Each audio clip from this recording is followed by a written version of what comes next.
now tuned in to the cold, hard truth.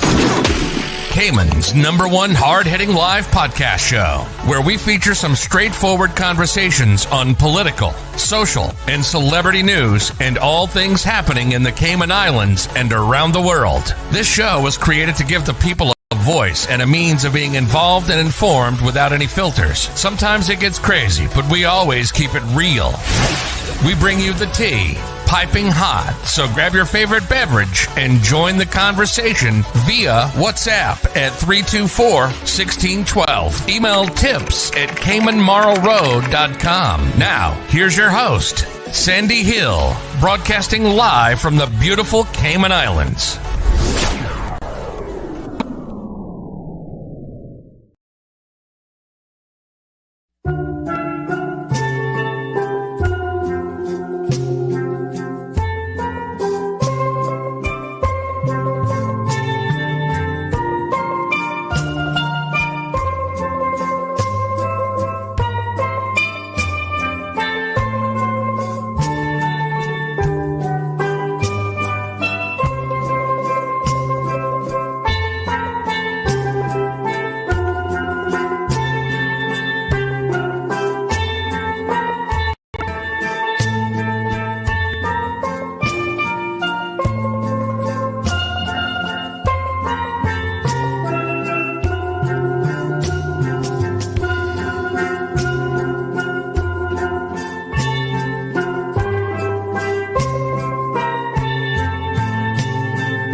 Okay, good morning, folks. How is everyone? Happy Monday.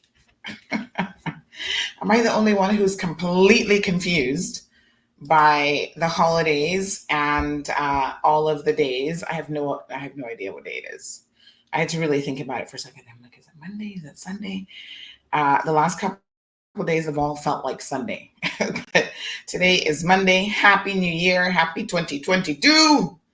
This is our first show of the new year, and I'm going to see how many times I get the year wrong in this show. Now, you guys are going to have to keep track for me because, I'm going to say 2021 and probably think that I'm saying 2022. So I will leave that for you all to just hit that little button that says, hey, Sandy, you just did it again. We're not going to be living in the past on this program, that's for sure. I love me a new year. Good morning, Marshall. Some things do not change. Marshall is the first one out of the barn. I don't know where Evelyn is, but she should have been right behind him. So he's the first one in the new year to be a keyboard warrior and to type up his wonderful greetings. Good morning, good morning, good morning.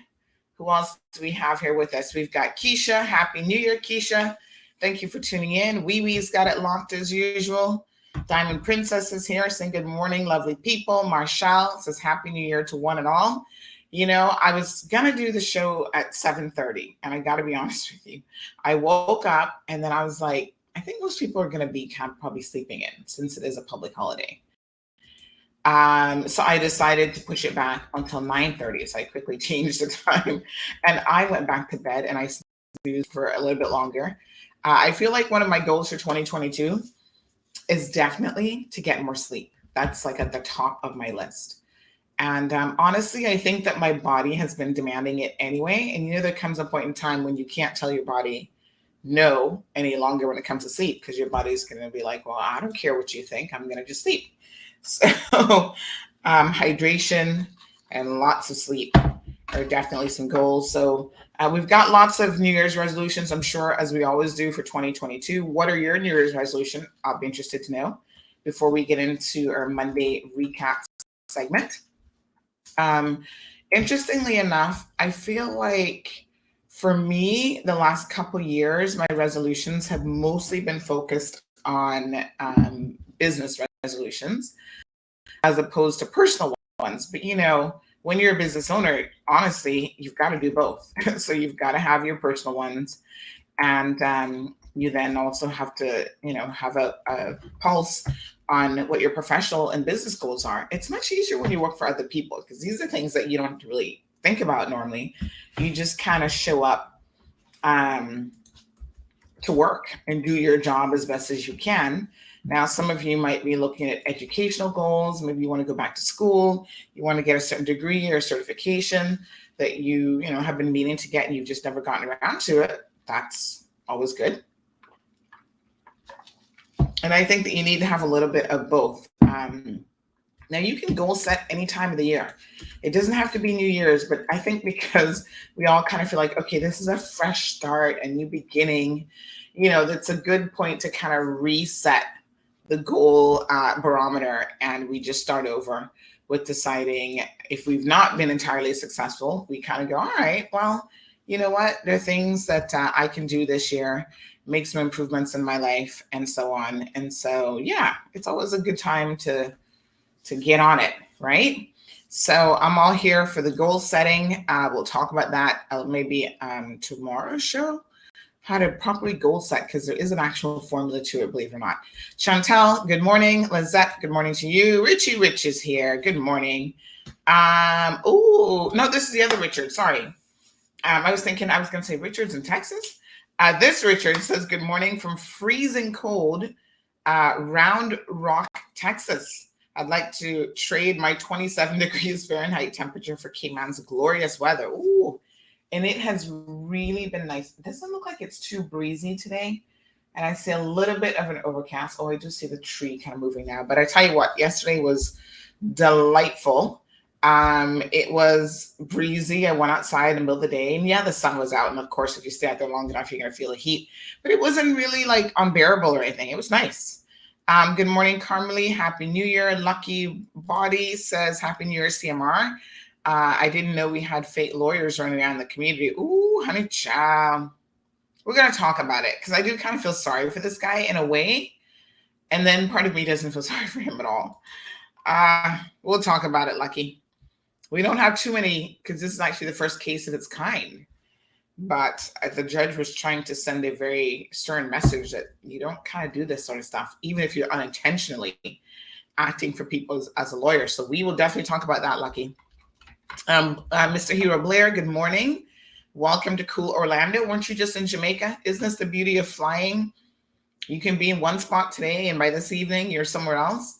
Orlando is 54 degrees as the low, and 61 looks like as the high. Wishing CMR and all the best for 2022. Thank you so much. Good morning to Miss Anne. Perla has got it locked. She says, good morning, everyone. Happy New Year. I was wondering when you were going on. Oh, yes, we're here, child.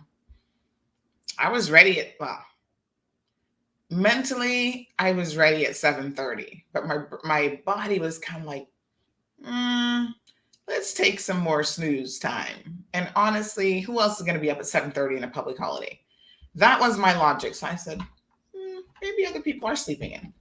Miss Anne, bless you as well. Rita's here. Feliz Año Nuevo 2022. Muchas gracias, Senora Rita. Jill is here. Good morning. Missy Matos, good morning to you. So good to see you. Yes, Happy New Year to everyone. Grand Rising, says Jill. I appreciate that. Olivia is here. Happy New Year to you, darling. Marshall says, I don't do any New Year's resolutions. I do what I can, when I can, and just try to be the best me. That's good. I like it. Perla says that her New Year's resolution is to get a better job, paying more, and save more money. Jill, where are you? Minus 30 degrees? Girl, are you at the North Pole? Were you helping Santa out for Christmas? She says, where I am, send me some sun, be healthy, happy, and take life, one day at a time. Much blessings. Happy New Year to Tracy. So good to see you. Oh gosh, Miss Morna, Happy New Year. Jonas, good morning, good morning. Perla says she was up from 6 o'clock waiting on us. My goodness.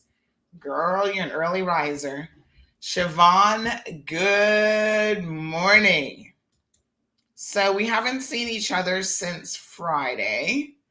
New Year's Day was Saturday, and then we had Sunday, and today is the official public holiday for New Year's, which is January the 3rd, and then we're all back to work and back to school and everything tomorrow. I'm excited about that. Trust me. 2 weeks with a 5-year-old all day long. You're like, ooh, thank God for school.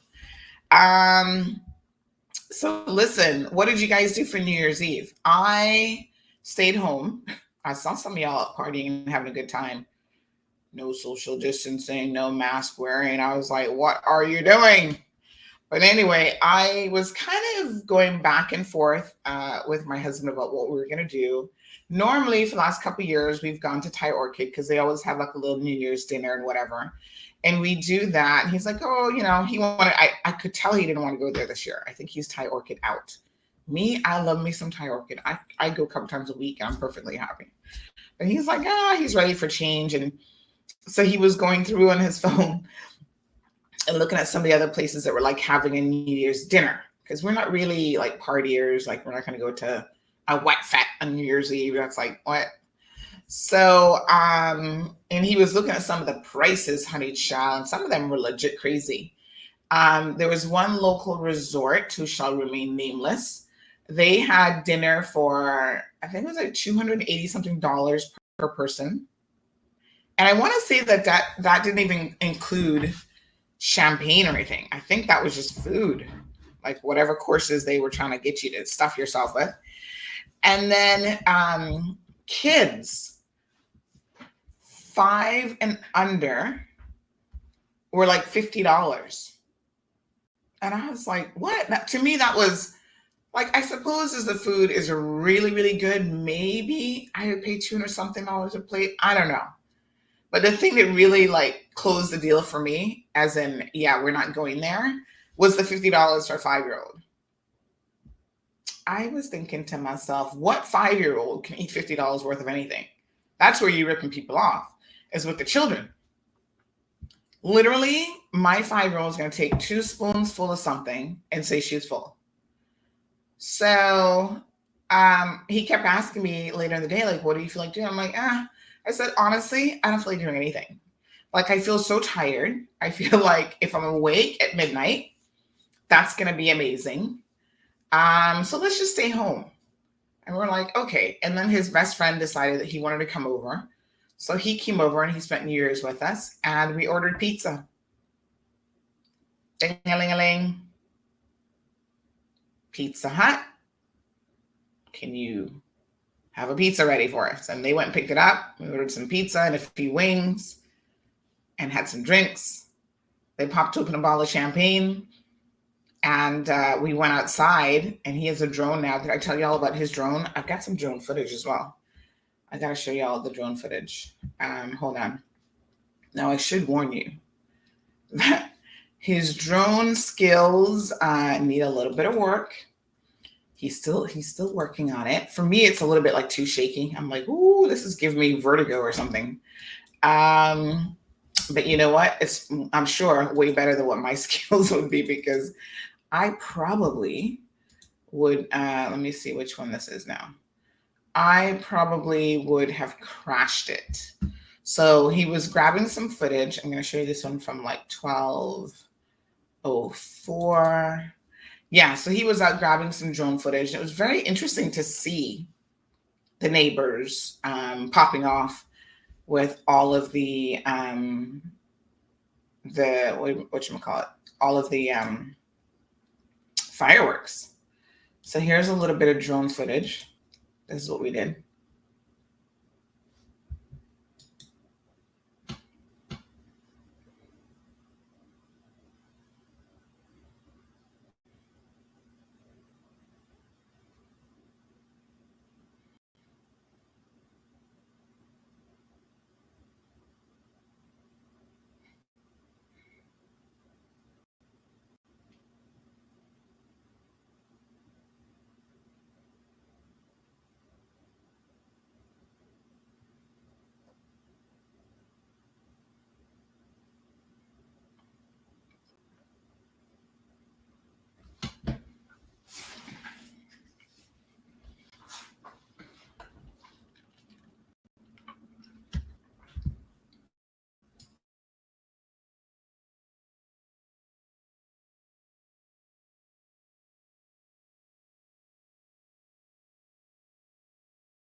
Sorry, I forgot to unmute. Old habits from 2021. I was gonna say that's pretty cool, right? So he got a drone for Christmas, and he has been playing around with it just a little bit. And I think drones are so amazing. First of all, I mean, the aerial view that they give you is quite something else. And he was learning how to actually zoom in. There's one portion where I don't know if it's in this particular one, but there is one where he like actually zoomed in on the neighbors. I don't think it was this one. Let me see if I can find it. He zoomed in on some neighbors at the street level. Actually, let me see if it's in the next one. You could see them like lighting the fireworks and everything. Let me see. Let me see if this is it. Hold on one second.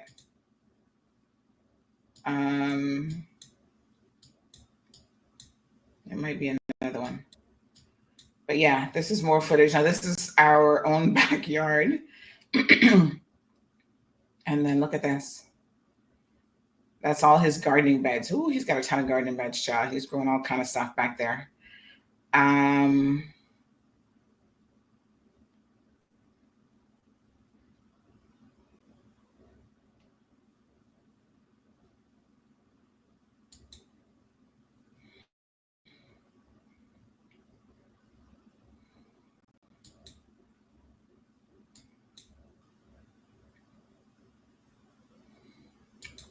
I think there was another one where he was actually like zooming in a little bit on the people in the streets with fireworks. Let me see if I can find it. But yes, it's pretty cool. I was saying to him, hone your skills, your drone skills, and I might be able to give you a little part-time job at CMR, because I can think of so many situations where a drone would be really useful to like capturing CMR footage and stuff, right? But I think, takes a little bit of work. Now check this one out. I think this is the one where he captured the fireworks being lit.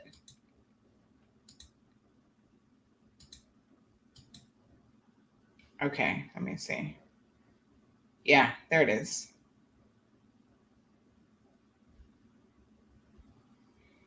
Isn't that cool?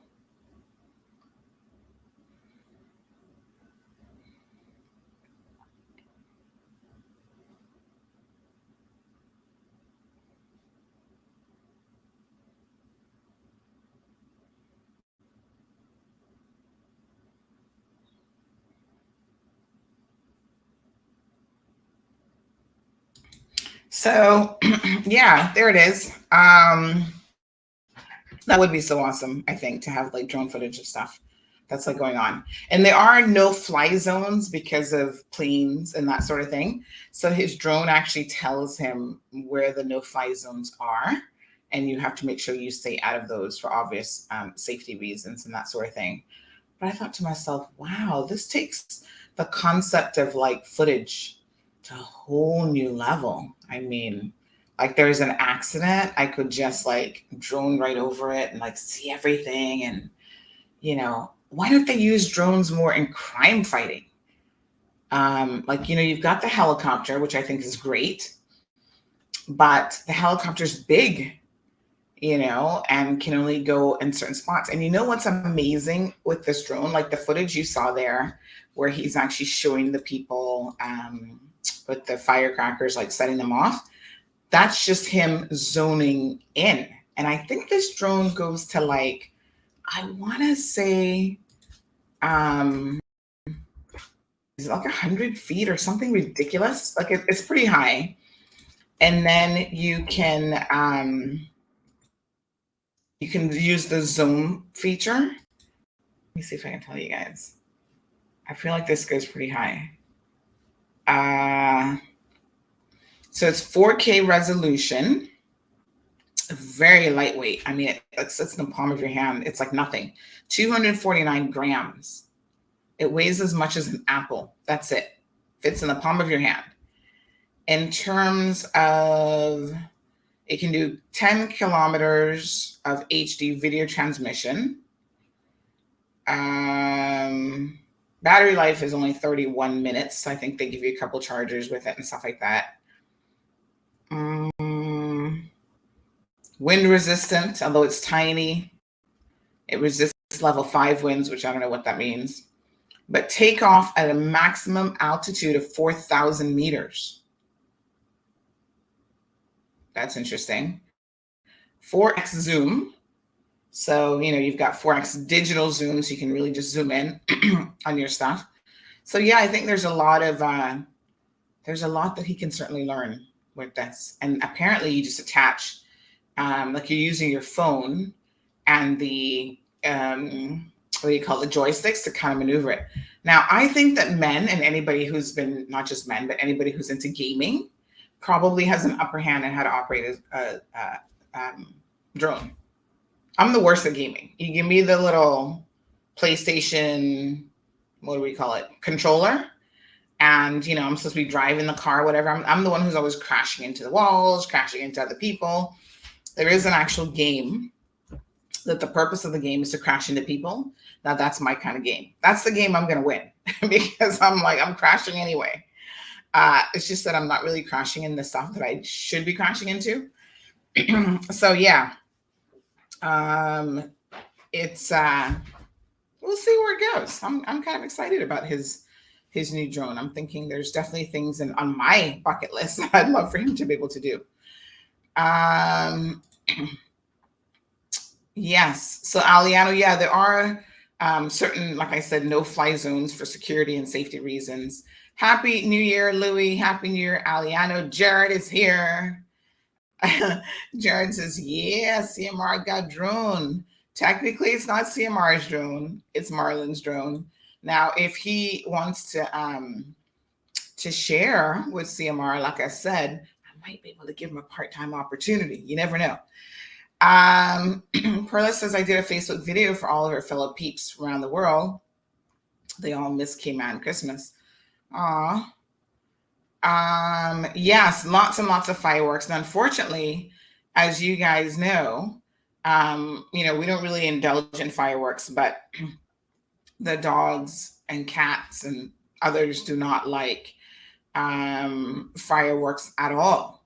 And so a lot of dogs ran away this weekend. Oh my God, I cannot begin to tell you how many dogs ran off. It was crazy. Every other message from people was like, can you please help me find my dog? Can you please help me find my dog? And it was a lot of dogs.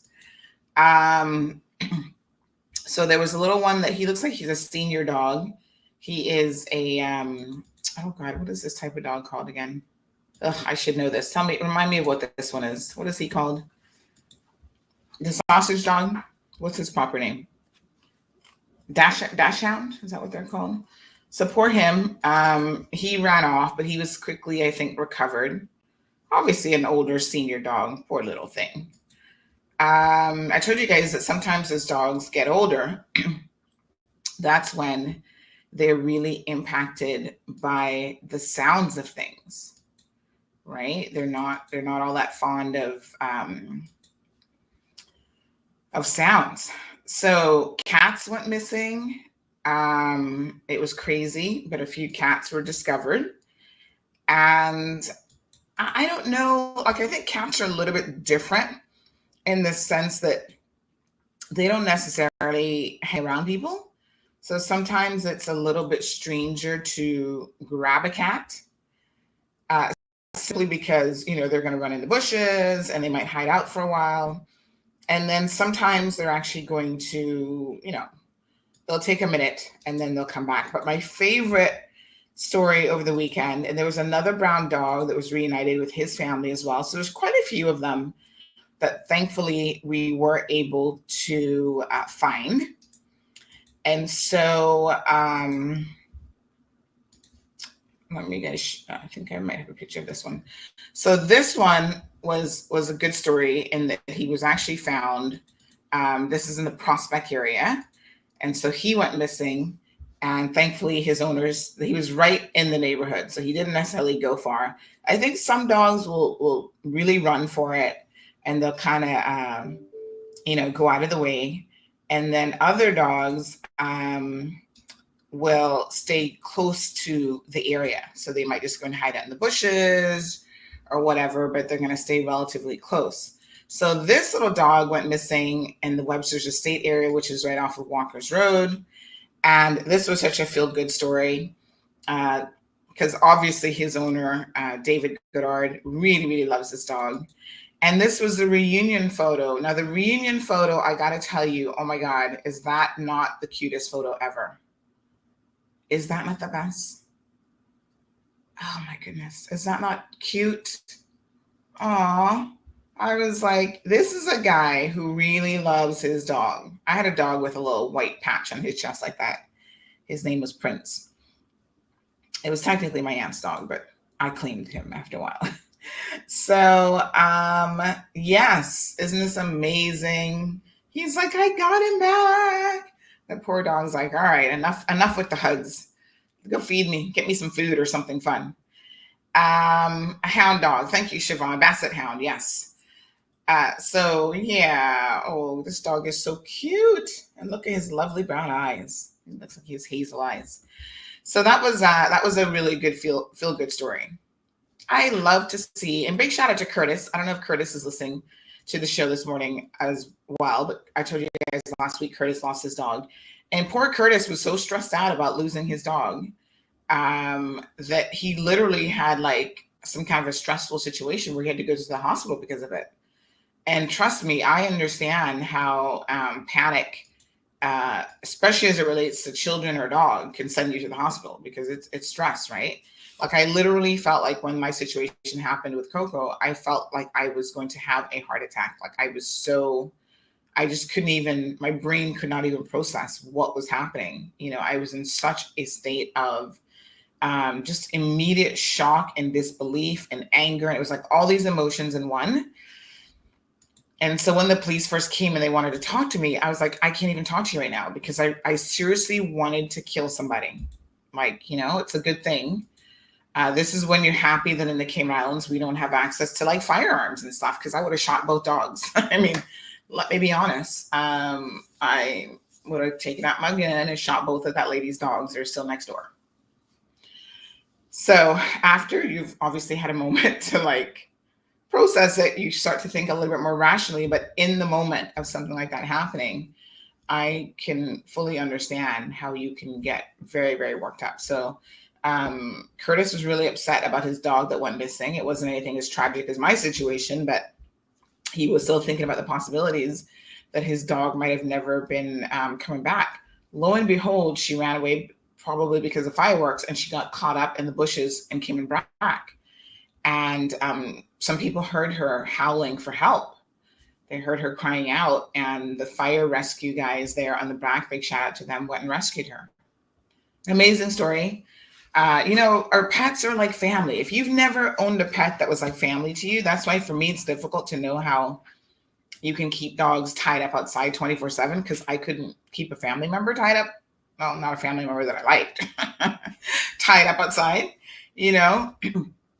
And so even for me, I've had larger dogs and they've always been indoor dogs. I'm just like, the heat. Have you been outside recently? The heat of being outside. I get that some people are like, no, well, my dogs are for protection. They should be outside. I'm like, And I think the bigger dogs do need a lot of outdoor space as well. They need to be able to run and they need a yard and all that kind of stuff. But I'm like, at the very least, put the dog on the porch, y'all. Like, give him some proper play.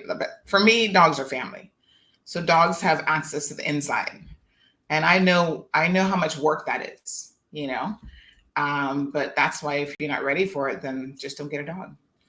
So I'm hoping now that y'all will settle down with the fireworks because apparently some of you just like fireworks any time of the year, which is weird to me, but you just like to do it just for the fun of it. So some of you bought more than an abundance of firework and you're going to be doing that for the next week. And I'm like, please stop it. The poor dogs are being tortured. So happy New Year, Damien, Carol, Siobhan is here, Paul. Don't worry, Paul. I saw your message saying that you were late. You're not late. You're just in time because we started late. So Miss Rovena, thank you for joining us. Al Ray is here. Happy New Year. Ooh, Al Ray, as you guys know, Al Ray, can I steal one of your pictures from Facebook? I'm going to show you off. I'm going to embarrass you now. This is your fault for showing off.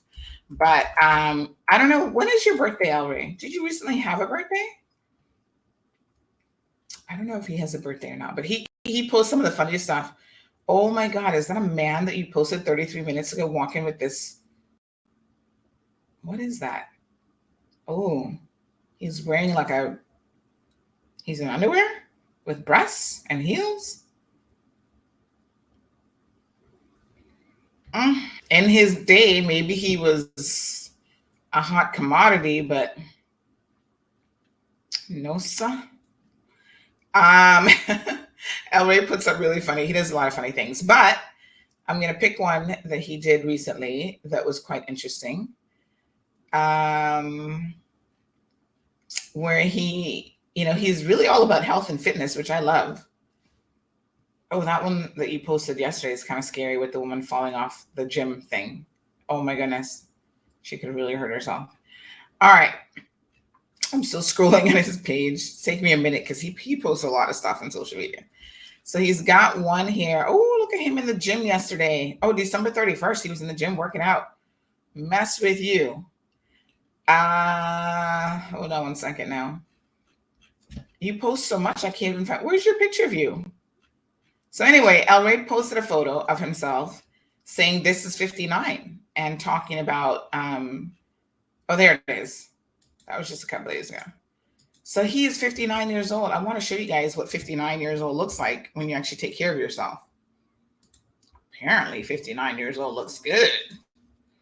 So I did not know he was 59. So this was a shocker. Look at him.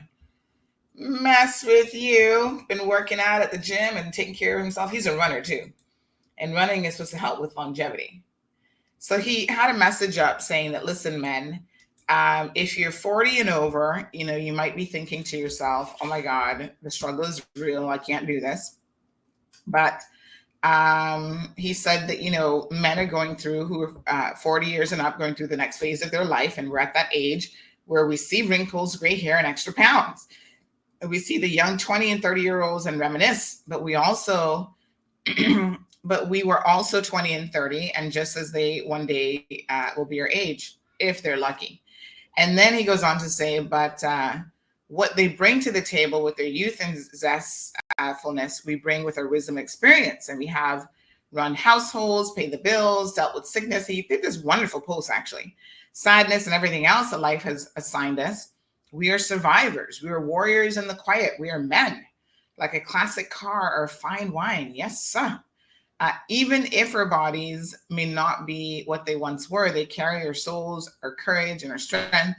And we shall all enter this chapter of our lives with humility, grace, and pride over everything we have been through, and we should never feel bad about getting older.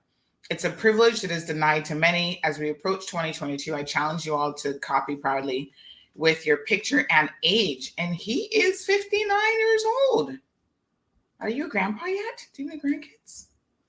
Gosh, he looks good for 59. So I love that post. Thought it was very, very positive. So thank you for that encouraging message. And I was just thinking about you as well, because I see Flo is flexing their muscles with some souped up internet packages that I need to talk to somebody about. Why don't I know these things? I feel like if I don't know something, then chances are a lot of people in Cayman probably don't know it, right? Flo apparently has download speeds that are kind of envious. And I'm sitting here going, why didn't anybody tell me that I can get 500 download or 1,000? What? Okay, so I'm going to be reaching out to somebody at Flo tomorrow about these souped up download speeds. And I want to know, are they available for everyone who has fiber? Now, I know y'all promised fiber island-wide. Has that happened? I feel like I need to get some Flo people on the show to tell us what's been going on with their fiber penetration, right? Because they made this grand announcement that by year end, which is now come and gone, that the entire island would have fiber. I think a lot of people want to stay waiting for that. But I don't know if that's happened or not, but I'm curious because I see some speeds that I really like. And I need to talk to somebody. Hook up a girl, child. Because I'm like, it's not even the download speed for me. It's the upload. Because 500 download, what am I going to be doing with that? But that, I mean, it's good to have, I suppose. But 250 on the upload, woo-wee. I think it would improve the quality of my show. Louis says takeoff altitude is related to sea level. Oh, Louis, you're getting too technical with us this morning. Our brain not ready. How high the aircraft is taking off at most limitations, no more than 400 feet altitude and 3 to 5 miles from the airport. All right. Happy New Year, Emma. Miss Sue, did we say Happy New Year to you as well? Ford created a noise canceling kennel. Oh, well, that's good to know. Louis says the dog looks like he has a turtle in his chest. Thirst, is that how you pronounce your name? Oh God, I hate names that I'm not really sure about. You know the pedophile lady that we were talking about yesterday, or last week on Friday, the sex trafficking ring. This is what the heck is his name now? It's really an interesting story about these two and how they met and stuff like that. I was watching some video footage over the weekend. I didn't really know who she was or what her background was.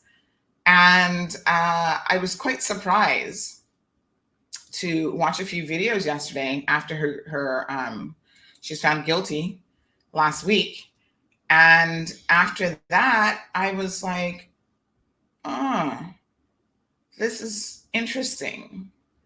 Because I just didn't really know a lot about her. But what I also discovered is apparently I've been totally mispronouncing the woman's name. So I now understand her name is Ghislaine Maxwell. I was pronouncing the S. So I was saying it like, because it's spelled Ghislaine. So I was saying Ghislaine, and it's actually Ghislaine. Ghislaine. So the S is completely silent. Anyway, she should be headed to jail.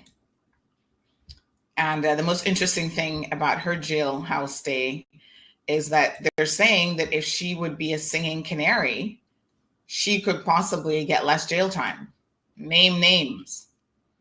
It's probably appropriate now to play our Monday Rewind promo. So let's talk about some of the stuff that happened over the weekend, including this hot mess of a situation.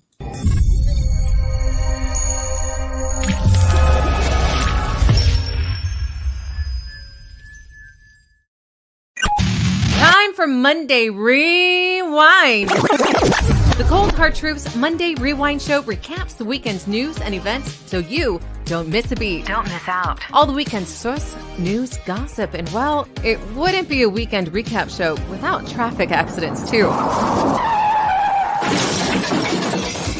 Cayman Marl Road is Cayman's #1 news source and has the island's hottest morning talk show. It's the hottest. Make sure you don't miss a beat with Monday Rewind. Rewind. Tune in every Monday from 7:30 a.m. on both YouTube and Facebook.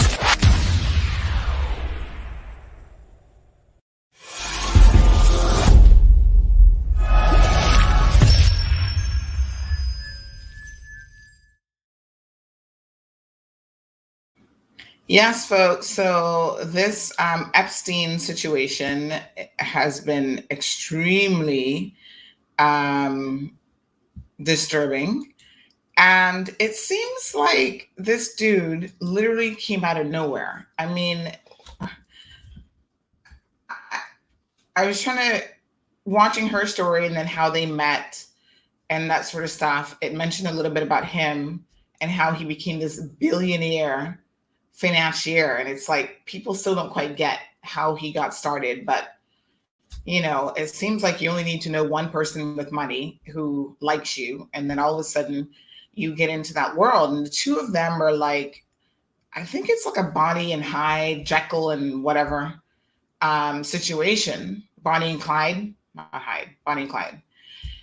Where certain personalities, you know, alone, people might be dangerous in their own right.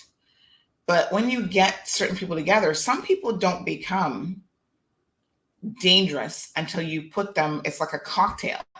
So you put them with the right type of other person, and that's almost like they're missing half that elicits and brings out the worst in them. So obviously Jeffrey Epstein had some very serious issues, and he's a straight up pedophile. There's no other word to describe what he is. But you know, his ability to be able to access girls was really made possible by Ghislaine and her grooming of these young girls and her facilitating them. And I read story after story that was very, very interesting from some of the victims. And they were saying how, like, one girl actually said in the interview, she's like, listen, if Jeffrey Epstein had said, oh, start massaging my feet, I would have been like, oh no, as a 14-year-old, a 16-year-old, whatever, like, no, that's wrong. This crosses the boundaries.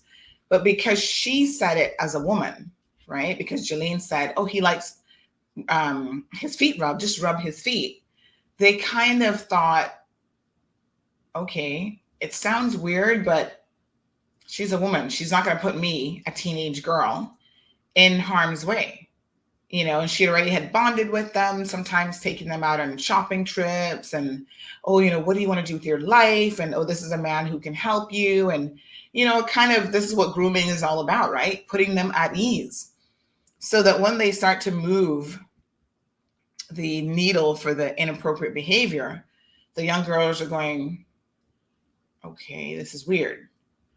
And it just progressively gets stranger and stranger until this man is jumping into bed with you and raping you and sexually assaulting you.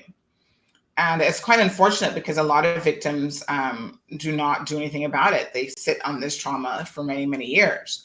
You know, some of them said that they were already beaten down and downtrodden, and they already had been victims of different types of abuse in their life. So it was almost easy for them to become snarled into this whole web of deceitfulness and abuse. And one girl, she was there for like 9 months.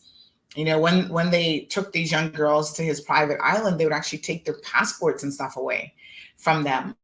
And it's his island, by the way. He owns it. The one of the government officials, I think the prosecutor, whatever, from where's his private island located? But anyway, she was like, it's his private island. So it's not like you need immigration access to his private island. He owns it. So once his security detail lets you on the island, they control everything on that island. I'm thinking, so if he murdered somebody on the island, there's no jurisdictional police? Like, how does that work? It's just really weird. The whole thing is weird. But I'm glad that she's been found guilty. Naturally, she's going to appeal it. And let me tell you the type of person that she is. So, you know, her legal bill is going to be a pretty penny. She's making a claim because even before he died, apparently, there was a victims fund set up for all these women that were starting to come forward. And they were paying them off quietly. He actually served time in jail, which I didn't even know. He got a year in jail, and then they gave him immunity on all other charges. And people now are looking at that deal going, how on earth did he get that deal? He got it because he's a billionaire and money talks, right? And so he got like a year in jail, probably didn't even spend the full year, I'm sure of it. And then he got immunity from prosecution for any other victims during a specific time period. But what some savvy prosecutors did outside of that immunity deal is the last time they arrested him, because he continued, you see, because these people can't help themselves. So that didn't stop him. He continued after that because he'd been doing this for so many years. He really thought that he was free, scot, and clear. Prince Andrew is going to have a problem because since this verdict, everyone is now looking at Prince Andrew going, dude, your connection to these people is a little too tight, and it dates back a very long time. They stayed with you, you stayed with them, you on their private jet, like all these connections. And I was watching a partial interview where someone was interviewing him, and the interviewer was like, but you did this and you did and you want us to believe that this girl who's saying that you sexually assaulted her doesn't know you, you have no recollection of it, and there's photo of the two of you. And he's like, well, you know, she must be lying because she says that I was sweating profusely and I have a disorder where at the time I couldn't even sweat. I was like, that's your defense? And I have no recollection of it. It's just really, really weird. So obviously the royal family probably has some questions to answer. Is this the first pedophile in the royal family? I'm sure it hasn't been. Alleged pedophile. Let me not have the royal family call me up today.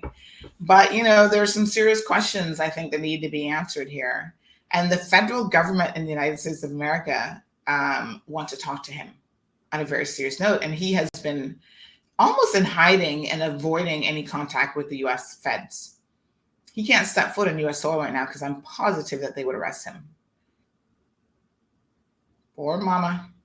She's what, 90-something years old, almost 100? And people stressing her out. This is the last thing she needs right now. But if he has done those things, he needs to be held accountable just like everybody else. I don't care if he's of royalty or not. That doesn't preclude you from being a good person and following the law and not having sex with underage girls. That's called rape. So we'll see. There's something that's supposed to happen this week with that case, or some kind of a, it's not discovery. This is like the pre-discovery stuff where they're going to look at some of the merits of the case. And then if it has merits, I think then they're going to move on to the next phase, which is like discovery. So of course, I'm sure his lawyers are looking at how to throw this out on any kind of possible technicality that they can. So we'll keep an eye on it for you. Now, Monday Rewind. Thank you so much, Giselle. Happy New Year. Giselle, she's loving the new graphics. Listen, I'm so happy about 2022. I'm going to tell you guys a little bit about some of the stuff that we've got planned for you here in CMR, because I want your feedback on some stuff. Now, what happened over the weekend? Well, you guys might have heard the very, very interesting news that the previous premier got knighted. Someone actually sent me a video. Let me see if I can pump the video with Alden, because it's kind of a humorous video. But yes, the premier has been knighted. What I found interesting about this is, I don't know, somebody sent, obviously the current premier sent his congratulations and so on and so forth. There's a lot of questions. I think people feel differently about this. For me, I am a little bit questioning why he got it. It was just because of how he supposedly handled the pandemic, or is there more to this situation than that? Because I've heard some rumors afoot that this is actually something that the process of nominating him started in 2019. And if that's the case, that has nothing to do with the pandemic. So what is this really all about?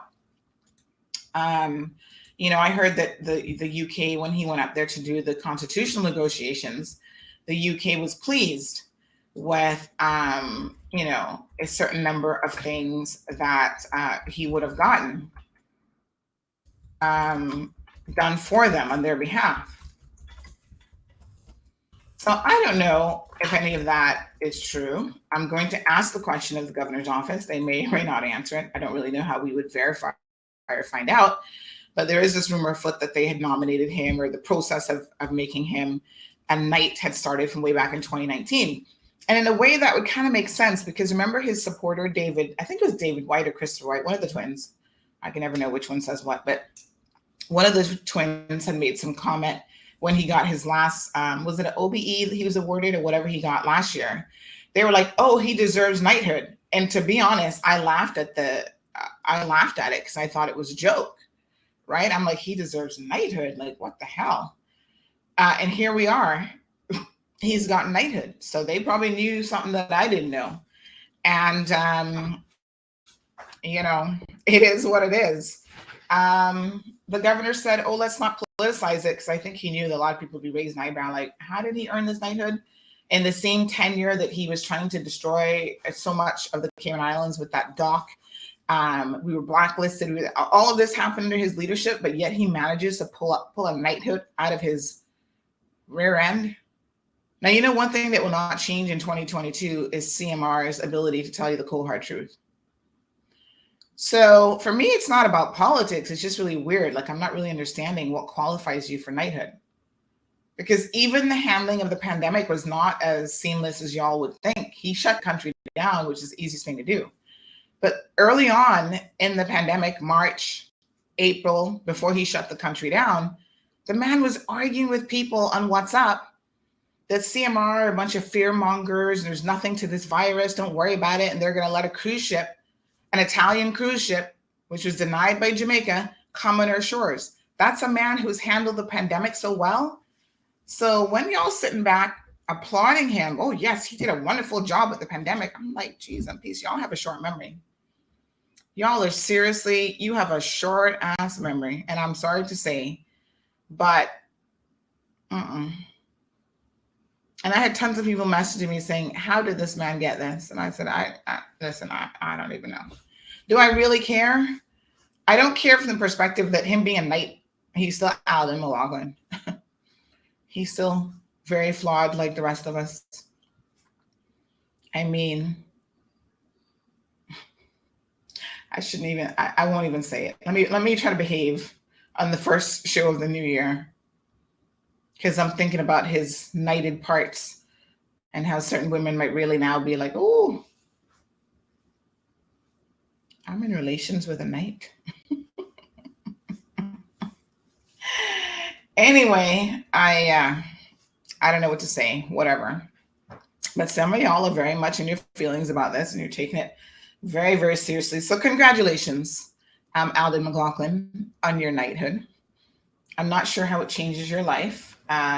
Is he the second person Cayman to be knighted, the second Caymanian? Because wasn't Sir Vassal, he was knighted, right? And as far as I know, he's the only person that has been knighted. So we're going to put Alden McLaughlin on par with Sir Vassal. Wow. Okay, then. I guess standards for knighthood have changed. Some of you are so up in your feelings that one family member of mine who's in my WhatsApp news group said to me after 9:30 on, when did it come out? Was it Friday that they made the announcement? She's like, oh, I noticed how you're not saying nothing about Alden getting knighted. This is what did this crazy woman say to me? She's got to remain nameless at this time, but she was all up in her feelings. Big time progressive member, so I'm not surprised. Oh, yes, this is not good journalism. You're not saying anything but Alden getting knighted. So I said, I shut that down in a hurry. Oh, now she don't respond to my posts. I'm wondering how you haven't sent me Alden news. For Christ's sake, don't be resentful. It's not good journalism. You always talk about crabs in the bucket mentality. I joined with all of K-Man to say he did us proud for over 20 years. What the especially during the 14 months he dealt with COVID. Wow. I don't even want to talk about his tenure over 20 years because y'all need to talk about the overspending, the God complex. Oh, nobody's going to stop this school, putting the country into deficit for over 20 years. This is when people I know need a slap upside their head. So I replied, she sent that to me at 9:33. And I replied and said, here it is, was sent over 3 hours ago, actually. When it was announced, it was breaking news, and before the story even went up, because I didn't do the story because I was out and about, but I posted it, said breaking news, went up at 6:03, and she's messaging me at 9:33 p.m. talking about this is not proper journalism because she don't see me saying congrats to Alden or whatever. I was like, listen, we about to enter, this is Friday, right? Yeah. New Year's Eve, we're about to enter into a new year. Please don't be getting on my nerves here, folks, and be calling me out, because I don't mind you calling me out if you're actually factually correct. Hey, if I'm being unbalanced and, bring your facts and whatever, but when you don't have your facts straight, when I sent it to you 3 hours ago and your blind eyes just never saw it, don't come at me sideways with your foolishness about I didn't post that Alden news. And he's done us proud over 20 years. He might have done you proud, but he didn't do me proud. But that's just my personal opinion. This show's an opinion-based show, by the way. But it is still news that he got a knighthood, you see? And that's not something that, what am I going to do, hide it from people? Y'all ain't got no sense when you say stuff like that to me. And I'm actually quite frankly insulted by it. Because if you know me, this platform is all about bringing people the news. Not everything that I report on, I enjoy reporting on, or that I even want to talk about. But if it's important to the people, it's newsworthy, then you guys get to have the information, right? It has nothing to do with, I don't think it's newsworthy. Obviously, a second person to have gotten a knighthood, that's humongous news. No matter how you slice it, that's really big news. So, so he's a QC. Oh, yes, that's what he got last year, right? He got QC, and everybody's wondering how that happened because he doesn't even practice law anymore, but whatever. It really seems like he is well liked by the UK government at this particular time. I mean, I don't know. I mean, obviously, they didn't like McKeever Bush too much because he wasn't really bending over and handing him the Vaseline, but maybe things changed and the relationship changed. And so they really like Alden McLaughlin. QC, knighthood. Was there something else he got as well? I feel like there was some other accolade that he got. I don't even know. But speaking of people that don't have no sense when it comes to levying their unfounded accusations against CMR, I hate to bring up, thank you, Aliana. He says, my point exactly. We have our own opinions, but let's see how transparent that last government was, his stance on work permits versus K-Man is. Oh, none of that matters to knighthood. He could have sold this country under the bus, which many of you may argue that he did. And none of that apparently matters to him getting knighthood. It's just about, I'm assuming if the application didn't start in 2019, that this is really all about the pandemic. And I do not think that his pandemic handling equated to knighthood, but listen, people get knighthood who are actors and actresses in the UK and whatever. So, whatever. But you guys know that I don't put up with a bunch of foolishness. That's just not my personality. And so that will not change in 2022, in case you're wondering. In case you're wondering, oh, is Sandy going to get soft on us in 2022? No, not really. So poor old Dennis Connors and his feelings, and he was posting foolishness on Facebook, and I'll just briefly address this. So Dennis put this up, and of course, people like Miss Velma, poor her, she's all upset because I blocked her like 5 years ago on Facebook, and she's still in her feelings. I don't even know what's wrong with these people. But he says Sabrina Turner, MP for Prospect, actually tagged Sabrina Turner. I would like to know, how is it that a patient health status are always in the news by CMR? Okay, Bobo Dennis, Dodo Dennis. I'm going to invite you to get a little bit of common sense. So I'm assuming that he's tagging her because he's trying to say that as Minister of Health, somehow this is her business and her concern. Well, I'd like to set the record straight, Dennis, and let you know that this has nothing to do with Sabrina, nor does it have anything to do with the HSA. You are confused in your emotional state at the moment. And I will give you a little bit of leeway because I understand that the last COVID victim, number 12, to have died, apparently has children by Dennis. And he's an anti-vaxxer. And so when we posted that she died and that she was not vaccinated, he took offense to us saying that she was not vaccinated. Folks, this is truly a matter of public record. Yes, your vaccination record is actually a matter of public record. Now, the HSA would never specifically announce that a particular person was vaccinated or not. But what they do is they give you updated information. So right now, if I say to them, how many of the people who died have been vaccinated? They're going to say 1. And they said that 1 weeks ago. So when we know that victim, like another person has died, number 13, and the number hasn't shifted of how many was vaccinated, Dennis, I know you from East End, and up there they really believe in using common sense. So I'm going to invite you to use some like good old East End common sense. Even if I didn't know that she was not vaccinated otherwise, that alone would have told me that a woman wasn't vaccinated. But this is the Cayman Islands, Dennis. This is the beauty of living in the Cayman Islands and why CMR has been so incredibly successful at bringing you the news that matters to you. Because we got ears and eyes on the ground. We know people that know people that know people that know people. And those people are not over there at the HSA, my friend. So you don't need to tag Sabrina. She not business with you and your shenanigans. Are you trying to say that your baby mama at the age of 58 or however old she was didn't tell anybody that she wasn't vaccinated? That no one knew her anti-vaccination stance or status or whatever? No, Bobo. Most people who are not vaccinated are happy to tell people they're not vaccinated.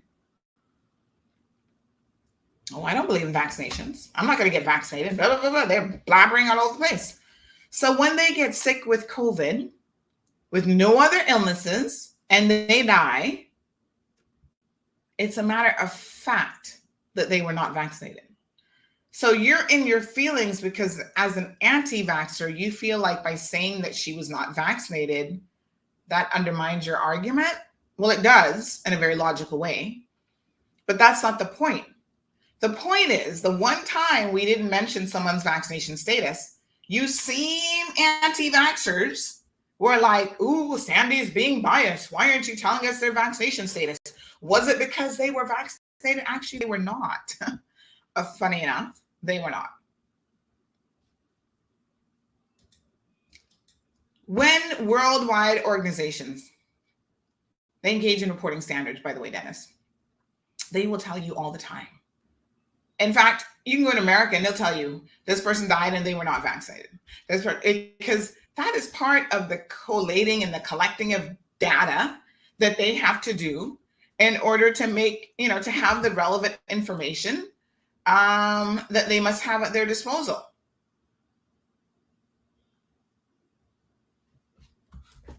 So it is what it is. Like, for real, you just need to relax yourself. Don't jump to conclusions, because jumping to conclusions makes you look really stupid, especially when the jump is just in the wrong direction. People talk, listen, I told you guys last week, Mario is COVID positive. He's now been moved to Shetty Hospital. He's still in the ICU there, recovering. I think they're monitoring him very closely because of the head injuries that he sustained. So he's going to probably be there maybe another week or so. People themselves talk their own business. You pick up the phone, you call 5 people, and you tell them how you're doing. Those 5 people tell 5 more people, and those 5 people before you know it, all of Cayman knows what happened.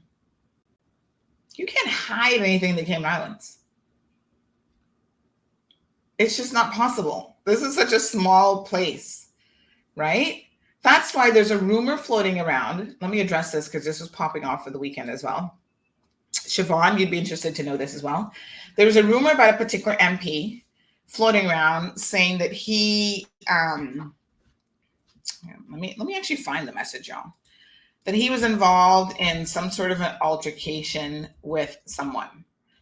Now, Cayman hearsay, y'all get yourselves in trouble. I'm telling y'all right now. You're gonna find yourselves in a court of law like I have, except you're not gonna win like I have won. You're gonna get yourself in some trouble. Because this is the kind of thing that they be sending around.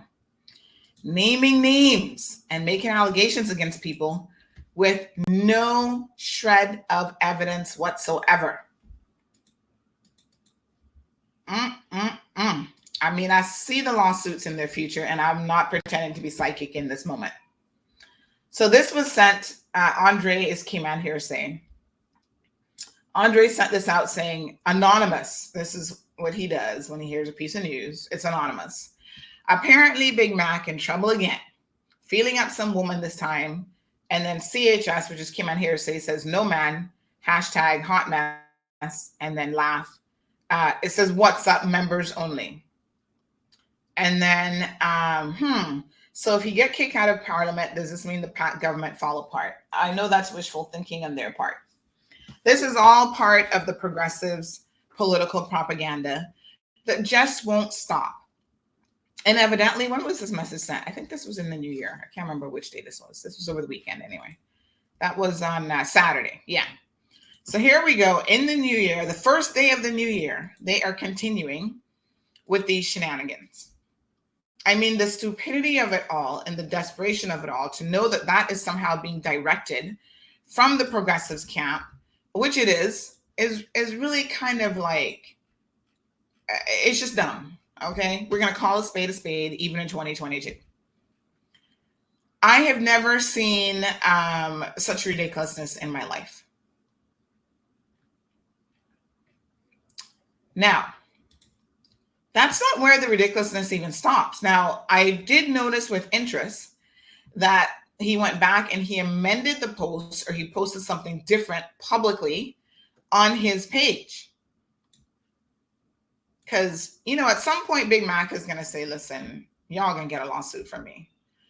Maybe he's ignoring it at the moment, but this is not the first post that has been posted in recent times about him allegedly doing something to a woman. And my thing is this. I'm not sitting here swearing for nobody. Oh, no, honey child, that not me. Y'all know my belief. Anybody's capable of doing anything.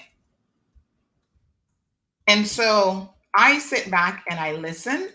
I got my ears to the ground. This is the point of this. I listen to what the streets are saying and what the streets are talking. I observe and I pay attention.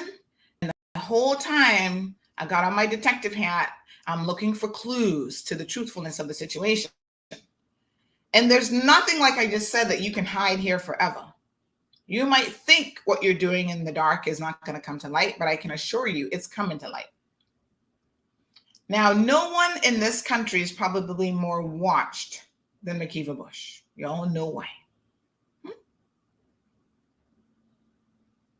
Speaking of drones, Progressive probably got a drone following Mac around. They probably have his office bugged, his car bugged, everything. They follow this man like a hawk because he, in their mind, is, they believe anyway, the weakest link of this PAC government. And they feel, oh, if we can chip away at him, he does something wrong again, although we stood by him.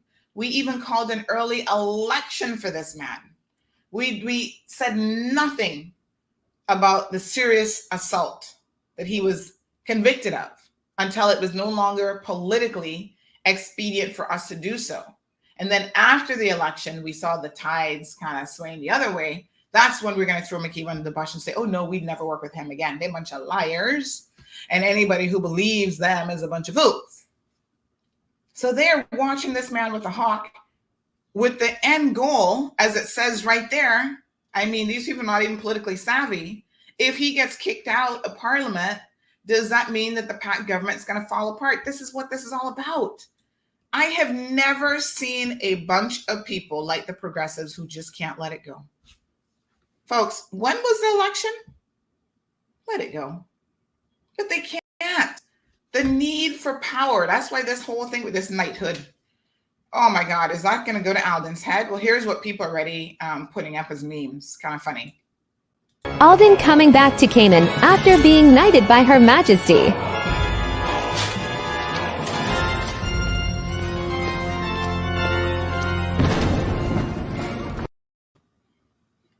Alden coming back to Cayman after being knighted by Her Majesty.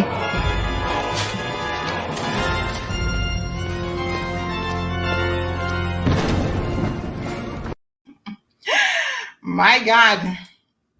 If you thought the ego was inflated before, I guess we're going to wait for it and see what happens.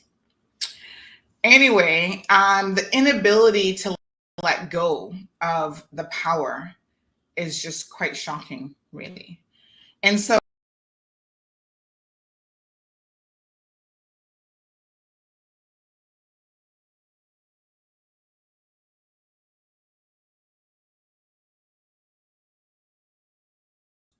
when you encourage people to engage in this type of behavior, folks, where they're constantly sending out rumors about the current administration, whether they're true or not, just to stir up the SHIT, it's just not a good look.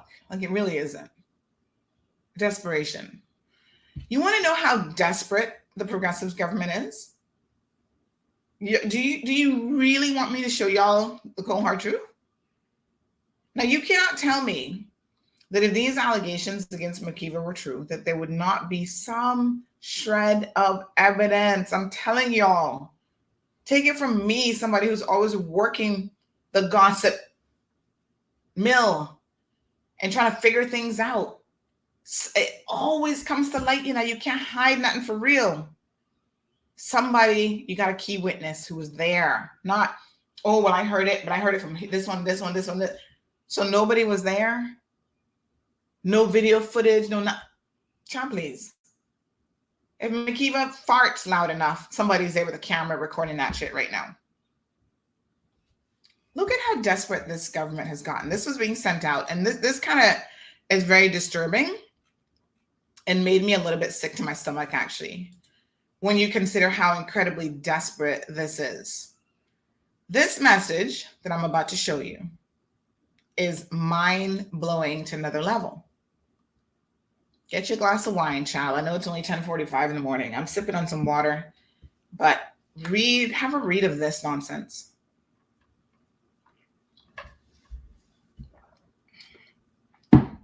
Forensics needs to play its role in investigating this one. Someone could have gained entrance to the house. Now, y'all listen to this very, very carefully, all right?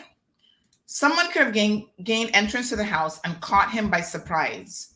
Wait, let me send you what the suspicion is. Forwarded. My dear, it seems me and you are on the same page. It sounds like an attack with a baseball bat to me. CMR said he was alone. I think they meant to say he was alone. And his children in the house heard it, but didn't know what happened. Then Rena tells me that his son said he was helping him and he fell from the second floor loft and that they've taken down the railing on. To me, this is too convenient for the PAC government. He said the other day that he had all their conversations with him recorded. and he was certainly talking their secrets. Okay. Just too coincidental and suspicious to me. Strange he didn't break any legs or arms or his back. Just curious, head injuries with brain swelling and bruised ribs? No, sir. Maybe the family has been threatened to be quiet. Who knows? Okay, let me address that first part, and then we're going to talk about the second part of this, which is equally ridiculous. This person is having a conversation with someone else where they are saying that the Pat government apparently has set up someone to go and beat up Mario Rankin. This would be the biggest joke. No, Louis, we started at 9:30, so that's why we're into a totally different time zone this morning. This would be the biggest joke if it wasn't such a serious allegation. To accuse someone of assaulting a man who's in the hospital right now for political gain. I don't even know what the reason really is. Oh, he's spilling their secrets? What secrets? It's a very disturbing allegation. But once again, it shows the desperate level of conspiracy theories, stupidity, and just absolute ridiculousness. Are you people understanding what you're alleging when you put this kind of information out there? First of all, I don't watch Mario's show, so I don't know what secrets he's been allegedly spilling. And yes, he says he records everyone. Do you think the premier, Kenneth Bryan, Chris Saunders, I don't know who he's been claiming that he speaks to, whoever he claims he speaks to, which I know that most of them actually don't take his phone calls, but whoever he claims he speaks to, do you honestly believe that they would be spilling any secrets for him to sit down and record? What kind of secrets are you talking about? Somebody likes to stir the pot. And this is some major stirring. Yes, Irvelin says people can be so stupid. They're beyond stupid.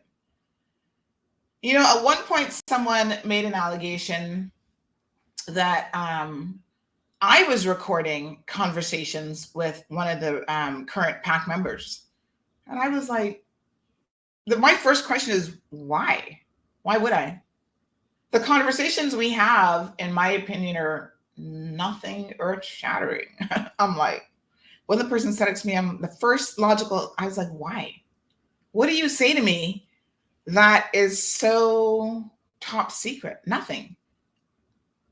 This person ain't telling me their secrets in life.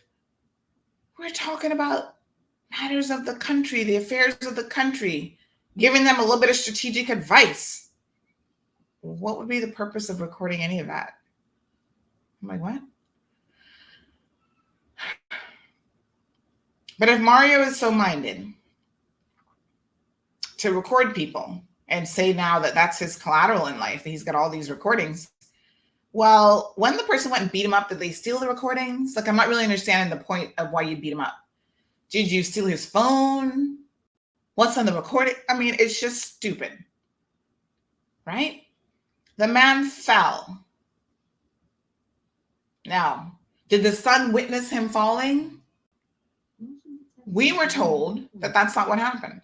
Now, is our version a little bit different than this other person who claims that the son told somebody else that, I don't know what the son told somebody else, but my sources said the children were home. He has, I guess, a boy and a girl. They were at home. We also said the railing on the loft was off and he was up on a ladder fixing some AC unit, whatever. And the man fell and they heard the commotion from when he fell. Someone is going to come into your house. What did I say? But somebody snuck into the house and beat you up, right?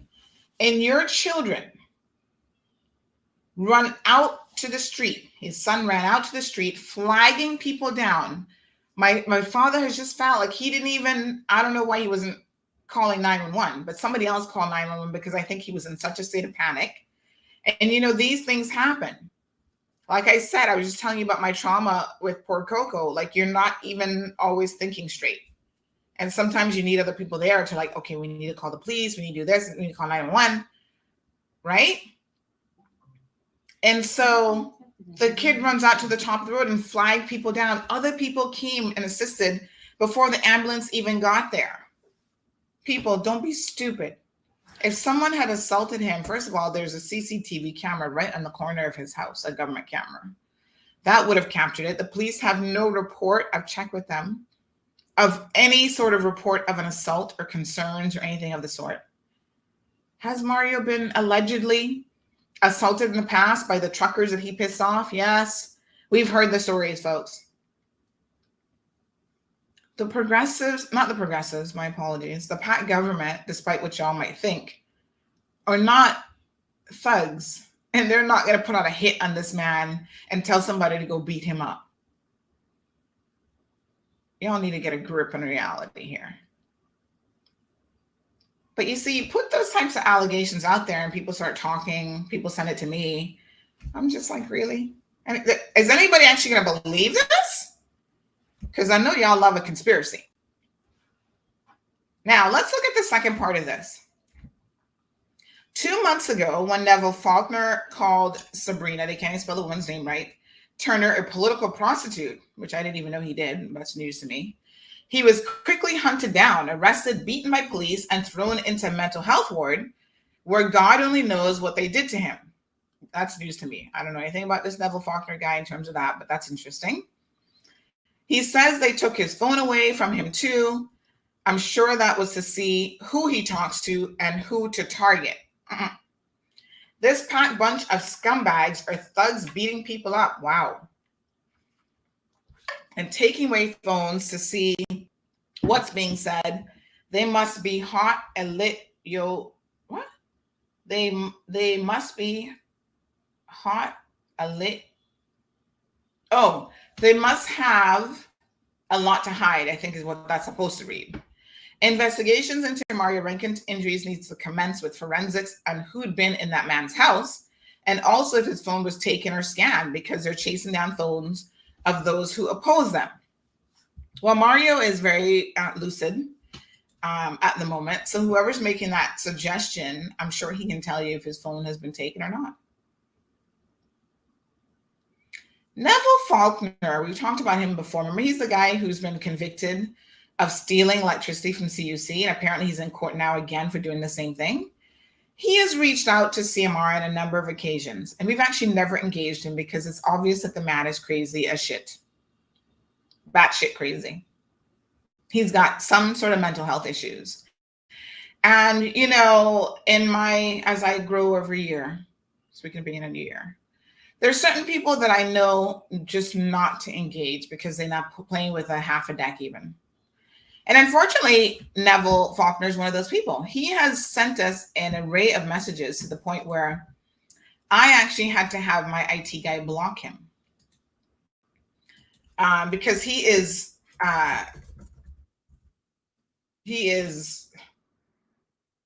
crazy with it. He's not going to stop. And so he has sent message after message after message after message. And even though you're not responding to him, he just doesn't stop. He continues to send messages. So I go back to, I'm just checking my messages quickly, March of last year. And I was saying to my web guy, block this guy again. I've asked you to block him before. He comes up with other email addresses. And he sends these messages. I'm going to take a screenshot here to show you what he does. He sends them to everyone. So for you to think that Neville Faulkner could call Sabrina, if he did call her that, I don't even know. Like I said, that's news to me. But I wouldn't be a person paying attention to what he says.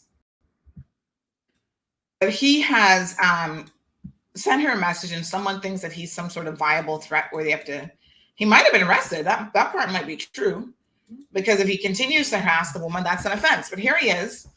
This is March the 23rd of 2021 at 7:27 a.m. Nothing to do first thing in the morning. And the dude is sending stuff to CARICOM, to Barbados Today, to who's this one? Nigerian consulate. What the frig does the Nigerian consulate have to do with anything? Scotia Bank employees. I don't even know who some of these are. Gov.ar. What country is AR? Some NTC something Georgetown.org. I don't know who that is. Agape. Who's Agape? I feel like I should know that email address. All sorts of people. John Wesley. These are people in the Seventh-day Adventist Church. I think his people might be Seventh-day Adventist now that he says that. Bridget Bond at Scotia Bank. Novelet. Aren't these like managers and stuff at Scotia Bank? Oh, that's Agape Church. Okay. Well, the church might be able to help him. I don't know. He even sent it to Team Joe Biden. Trump 2020 app. Epic Times. Cayman Mall Road, unfortunately. KPMG. People at Cayman National Bank. Lisa Franklin. Brian Isu. Charmaine Ebanks from CNB. Cayman Compass. All these people. And in this one, he's sending some article about Trump, mafia connections, nightmare landlord. But I can assure you that this man has sent some of the most bizarre stuff over the years. Like I said, I have had him blocked. And I told my IT guy, don't let me see another message from him again. Block him by name, not just email address. Because what he does, he sets up all these other email addresses. Then he did another one on March the 22nd. Like the dude was sending these every single day. Like he is legit cuckoo. The one on March the 22nd says Caymanians versus foreigner warfare.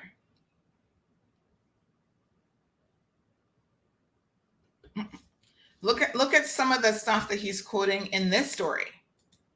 And y'all want to use him as the poster child for, oh, maybe he has such great information on people that he has been targeted by the police. And somehow, even if that was true, then insinuating or outright saying that somehow that is the PAC government's fault and they're making the police do this is stupid and ridiculous. So here's another one. Caymanian versus foreigner warfare. People ask me where he from. My take on the vaccine is, why did China open hundreds of sex factories? Lord Jehovah, what the frig? Accommodating 500 men and women each, having sex, and said that once the vaccine is available and you take it, you won't be fertile, whether male or female, to produce for the next 10 years. Okay, then. In March of last year, 2020, they had the video circulating. Remember, Bill Gates has always been on a mission to halt human population increase. I wish he was, but anyway. Claiming that carbon dioxide from humans is in the air is damaging ozone layers. So he confusing all sorts of theories here. And contributing to global warming theories. Bill Gates, England, and Europe tried everything to depopulate the Black race in Africa. If only. And what do you say? By using vaccines and GMO seeds for rice, fruits, vegetables, etc. We witness and hear reports every day of healthy people with no underlying health issues taking the vaccine and dropping dead a week or two after. May as well the world's governments legalize herb, don't know what that's connected to, crack and heroin, for those people live longer that uses it. Oh yes, sir, logical. Then he quotes the Daily Mail, Chinese city where it's normal for several girls to share a boyfriend. He don't need to look no further than Georgetown, Grand Cayman, damn fool. A coming COVID catastrophe. So this is the kind of nonsense that this man sends. And I established early on that he clearly has some sort of mental health issue. And so there's only so much that I can honestly take on without losing it myself. And when I would read some of his messages, now I don't know if he's feigning, if he's pretending to be batshit crazy, because his ass gonna go to jail this time for stealing electricity from CUC.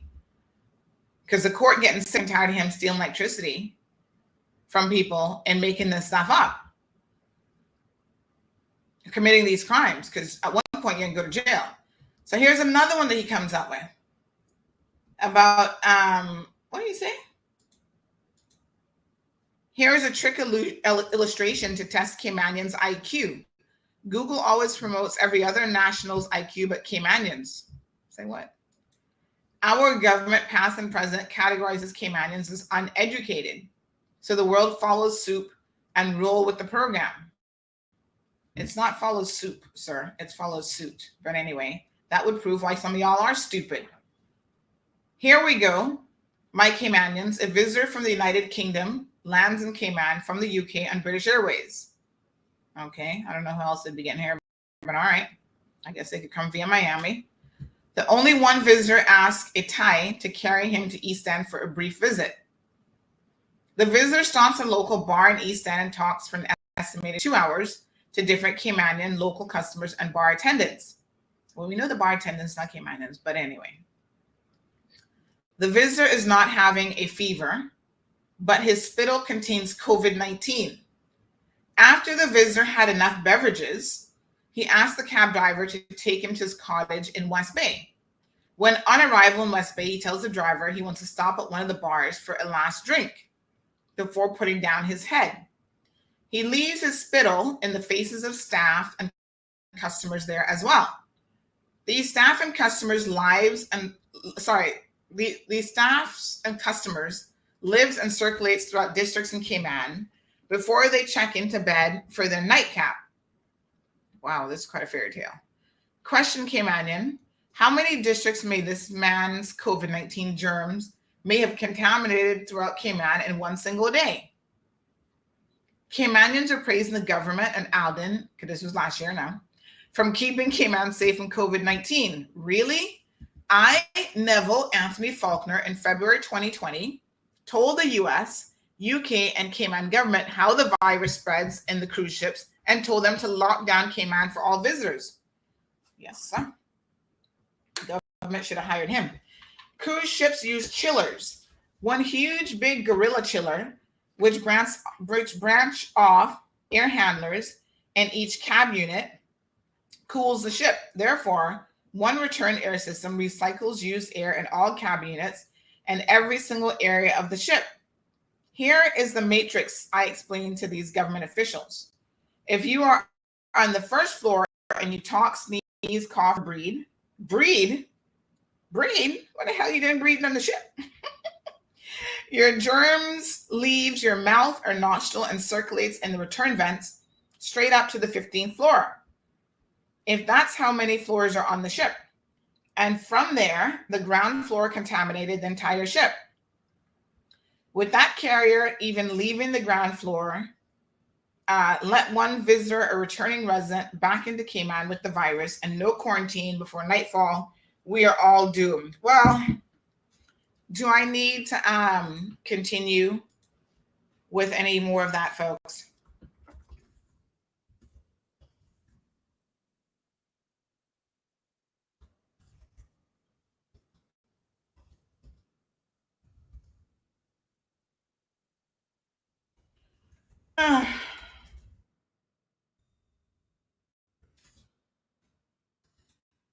Someone on WhatsApp says, some people can really chat some shit. Bill Gates is a capitalist. It is in Microsoft's and his interests to have more people on the planet so that more can use Microsoft and more profit for him. I swear some nut jobs ought to have a permit to reproduce, jackasses. Ay. What a hot mess. Someone said, I swear Caymanians know how to pick 'em, boy. Yeah, boy, because we bring them in, then they get to clean with their Caymanians. And what I find so interesting is when an adopted Caymanian that has been adopted into the society then wants to talk about foreigners versus Caymanians. Shut the F up. Like, seriously, just shut up. Yeah. Ugh. Ugh. Ugh. Oh my God. Ugh. I can't even. So this, let's put this back in context here, folks. This person now, who's supposed to be brighter than Neville, I guess, is saying that he called Sabrina a political prostitute and he was quickly hunted down. Well, has he been arrested for this? This is a curious situation because I'm going to ask the police if he's actually been arrested for this. They claim that he's been thrown in a mental health ward. Hello. He should have been put in a mental health ward from last year when he was emailing and harassing people, including CMR. We used the block facility more than once.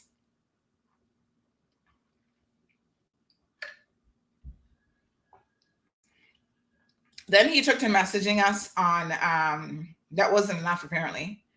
So then he took to messaging us on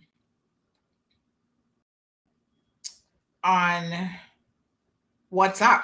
Not WhatsApp, on what the hell is it called? On Facebook Messenger. Child. There are people with mental health issues, and then there are people who are just stupid. I think he might have a combination of the two. And like I said, I suspect, this is just my opinion, that he's probably pretending to be batshit crazy and have mental health issues so he can try and have an excuse over his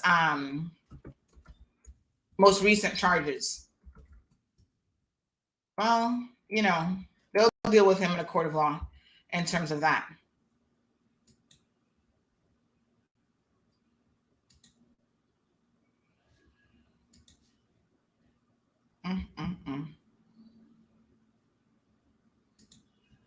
The man has a few screws that are definitely loose.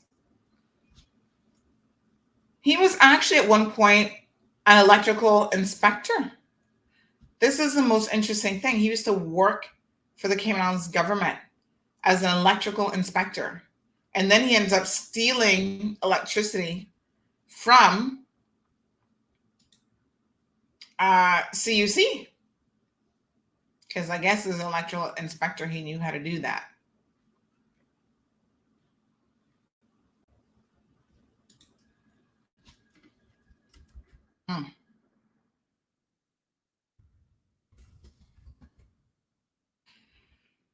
Hot mess.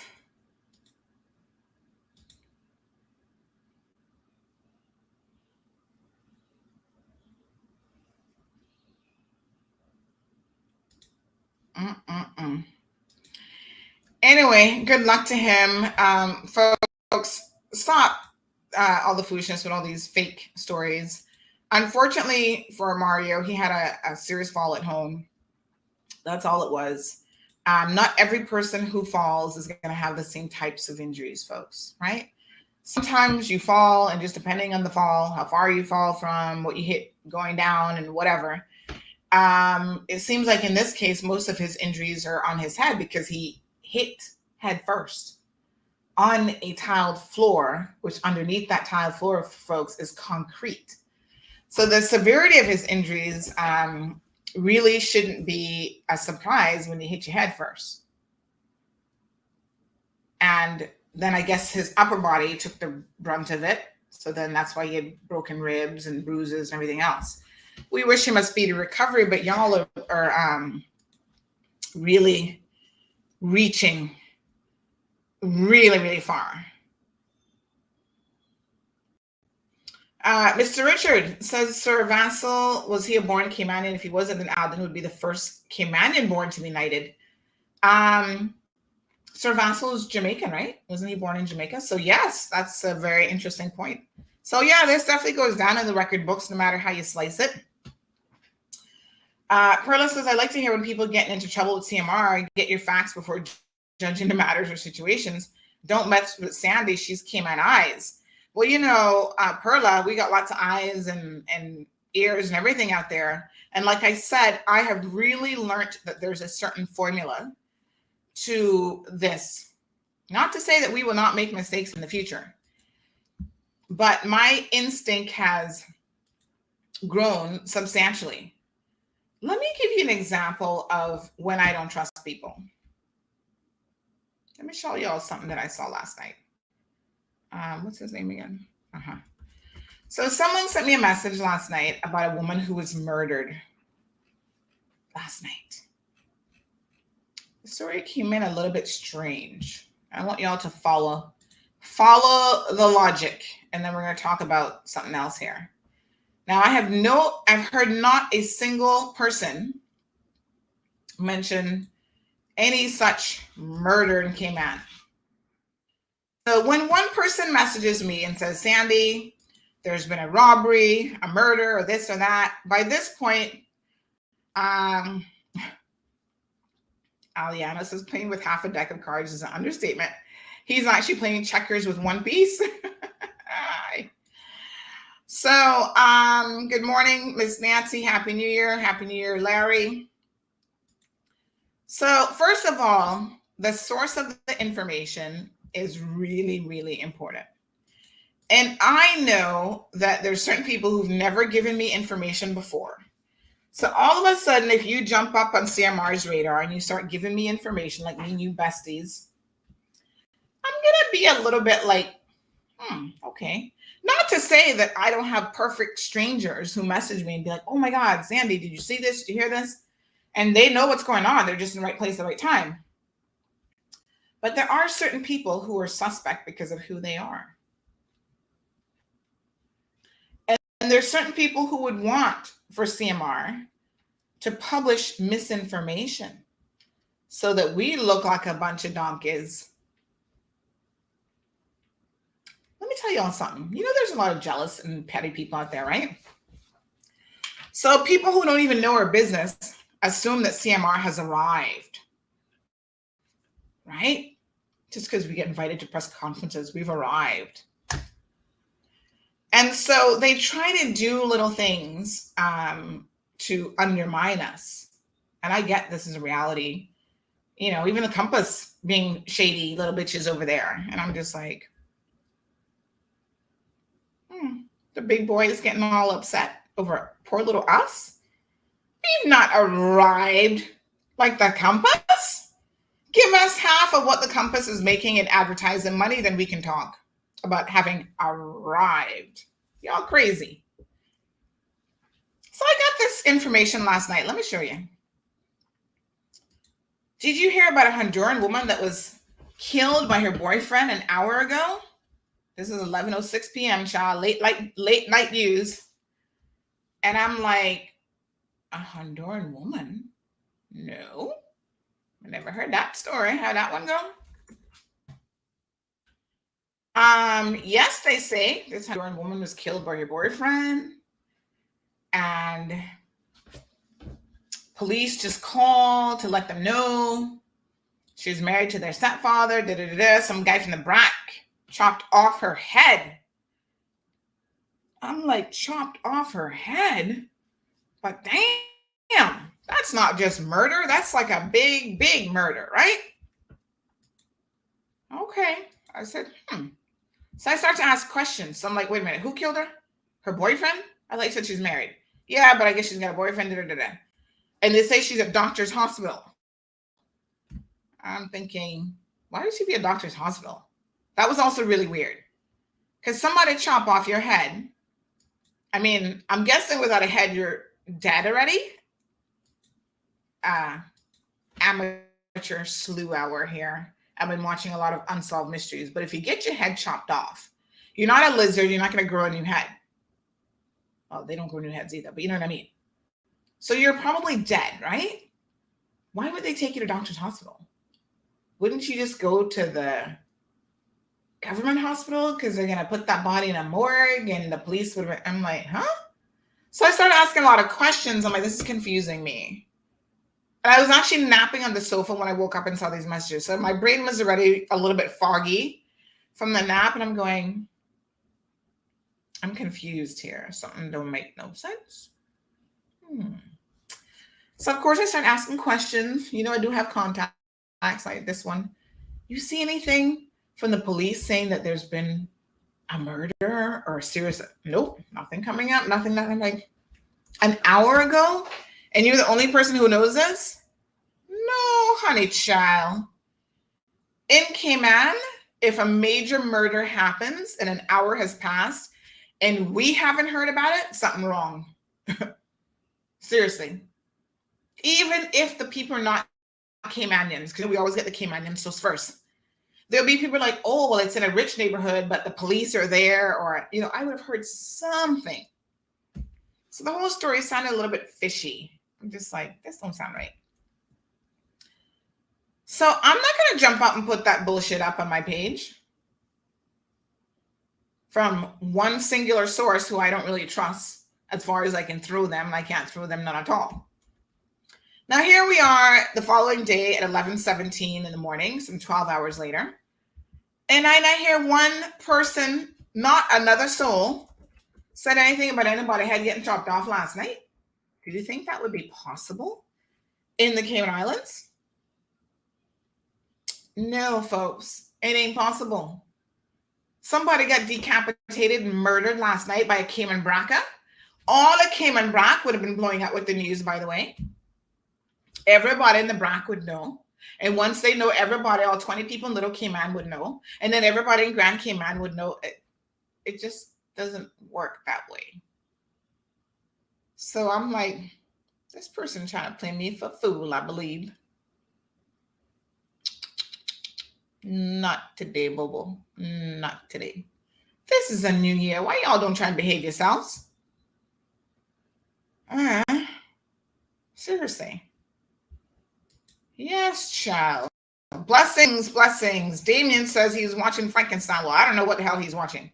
Because at first when the person said it to me, I said, is that in Honduras? Did a Braca go to Honduras and kill somebody? And they're like, no, right in Cayman. I'm like, now I wouldn't be surprised if Honduras, I didn't hear it within the hour because it'd probably take 4 hours for me to get the news. But we got a lot of Caymanian Hondurans mix up. And they love them some news too. So they would have told me if that happened in Banaca or Saiba or even Tegucigalpa or wherever. I would have known it by this morning. But I didn't hear nothing about that, child. So I'm like, that story sounds beyond fishy.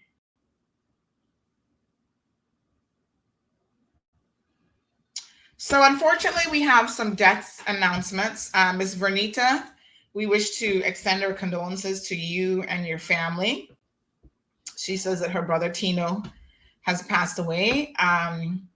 Unfortunately, for some time, it was announced on social media that he already had died because they were actually going to be pulling the plug on him, but he held on a couple of days. I don't know why people said his own family members were the ones who said the man had died. So I'm like, okay. What a mess.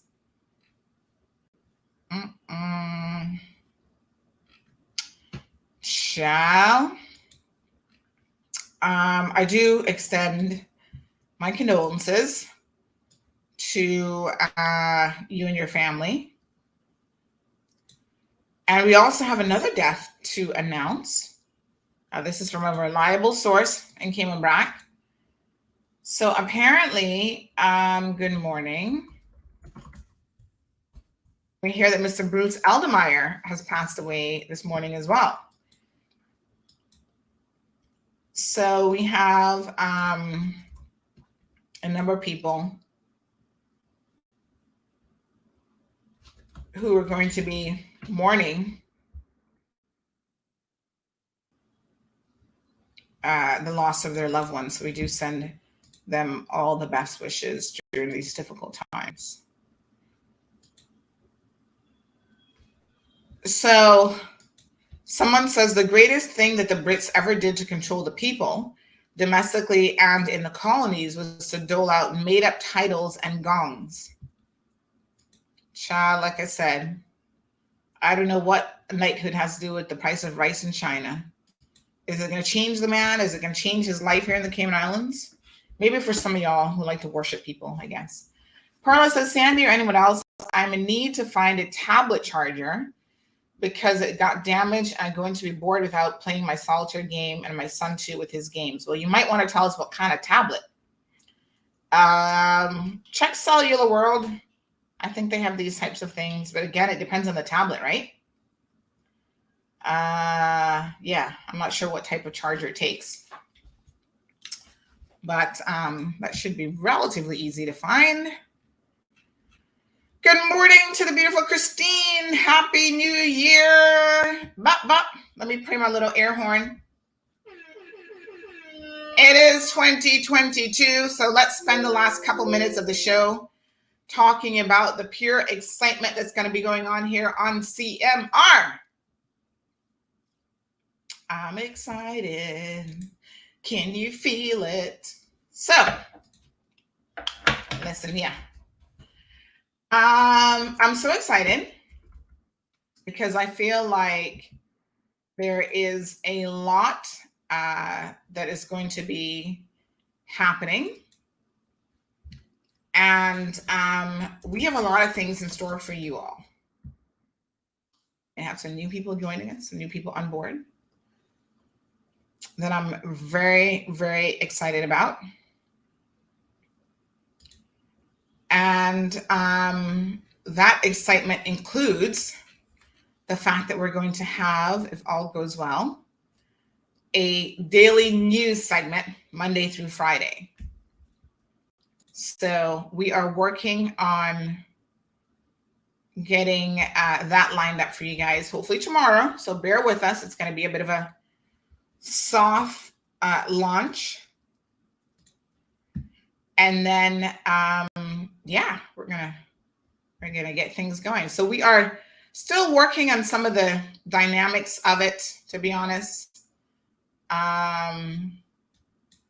including the name.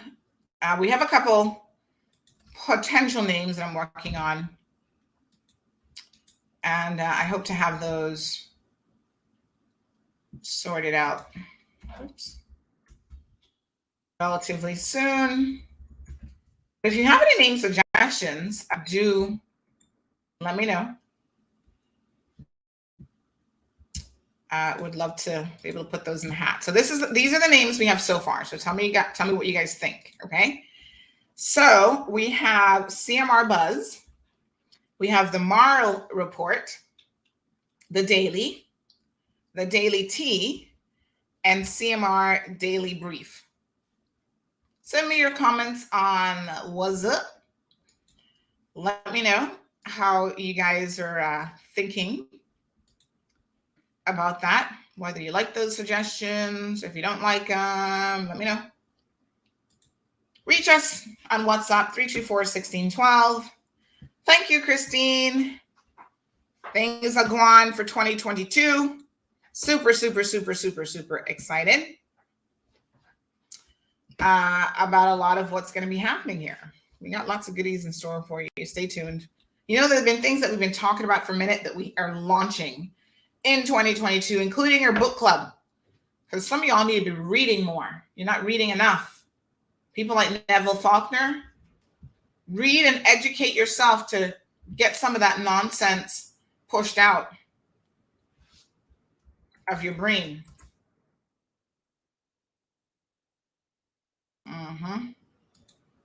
Okay. Breaking news in South Africa today. Apparently their parliament building is on fire again. How often does that happen?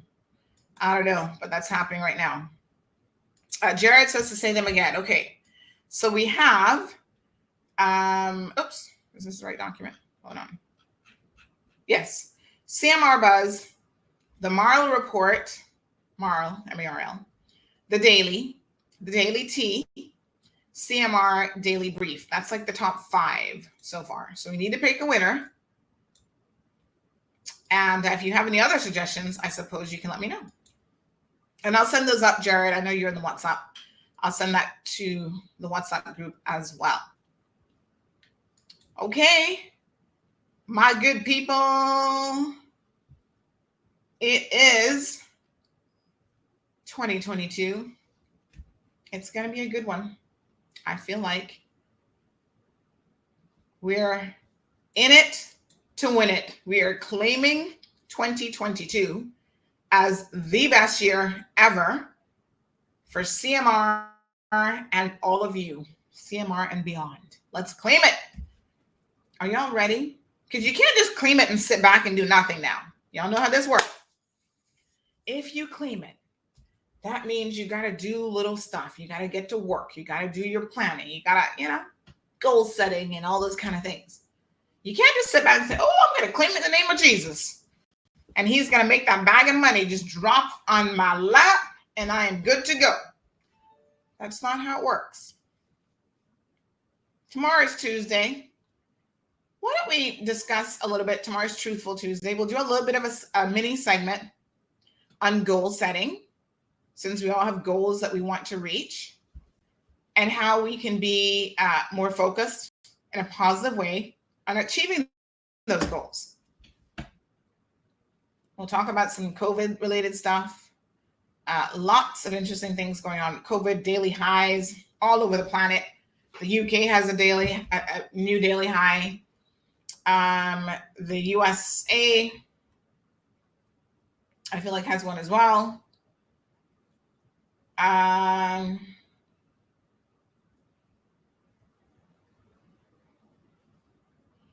It's crazy. Really, really crazy. So we're going to talk about some of that madness. Today we're going to have a COVID-free day. Put me in the COVID-free zone. Beautiful people, 11:27. We start at 9:30. That's your 2-hour show right there. Have a beautiful day. Y'all be good. By the way, there was a head-on collision, before I forget, yesterday. We don't know the condition of the people yet. 3 people involved in this. The car looks a little bit mashed up, to be honest. I think, based on an eyewitness who actually saw the accident happen, they believe that this white vehicle might have fallen asleep. They think maybe the driver either fell asleep or they had some sort of an episode, because they start to veer off the road. And the eyewitness said to me, this is what they said. They said he must have fallen asleep or passed out. He was driving down from BT and just drove head on into the truck in front of me. The poor guy in the truck tried to avoid him, but it happened so quickly. I called 911 and the police and the ambulance took so long to come. Well, they're probably coming from, I don't know where.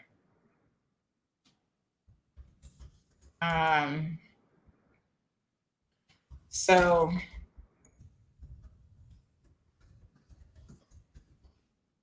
yeah.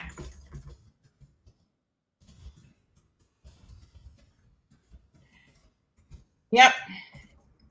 So unfortunately, 3 people injured.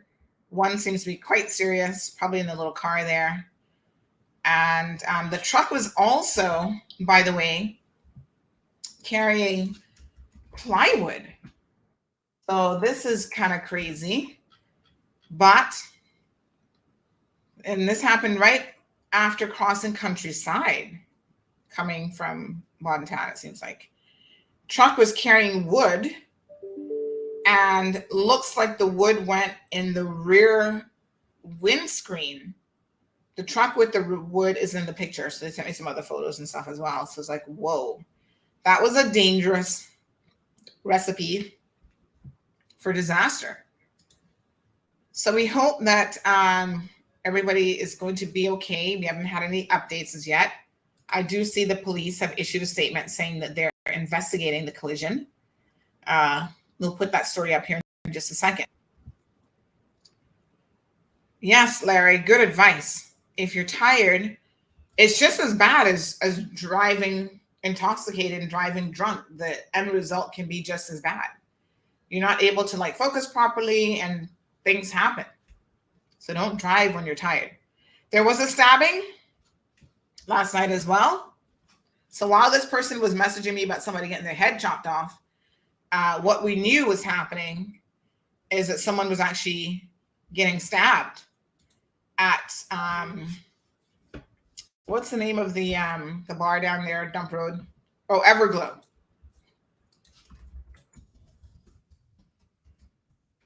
And yes, So they had a stabbing. The man was driven in a private car to the hospital. The person who did the stabbing ran off and allegedly was spotted down by Lily's bar in the Strand. I'm like, what kind of person runs off after stabbing someone and goes to another bar? Anyway, I'll update you guys a bit later on today on that one. And yeah, that's all I got on that one, unfortunately. We'll see. What a hot mess. You guys, thank you for joining us for the first show of 2022. I'm so excited. Like I said, I love me a new year, full of hope and just positivity and wonder. And, we're going to get it in the name of Jesus. Claim it, name it, claim it, and we're going to work for it.